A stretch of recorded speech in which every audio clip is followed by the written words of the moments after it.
Klubi futbollistik Vëllazërimi para disa ditësh filloi me fazën e parë të përgatitjeve për pjesën pranverore të kampionatit. Fazë kjo, e cila do të zhvillohet kryesisht në Kërqov. Që nga 19 janari, futbollistët e Vëllazërimit në drejtimin e trajnerit Xhengis Rexhepi filluan fazën e parë të përgatitjeve për pjesën pranverore të kampionatit futbollistik në kuadër të Ligës 2 të Maqedonisë.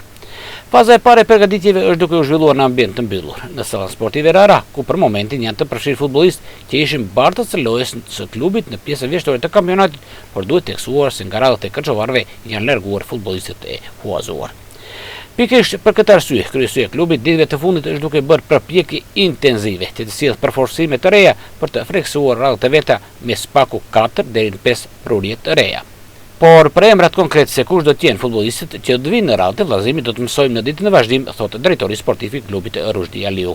Përndryshe, Vëllazërimi pjesën vjeshtore të kampionatit në kuadër të Ligës së 2 futbollistike e përfundoi në pozitën e 7 tabelës së klasifikimit me 15 pikë të tubuara dhe nga 14 ndeshjet e zhvilluara kishte 7 humbje, 3 barazime dhe 3 fitore.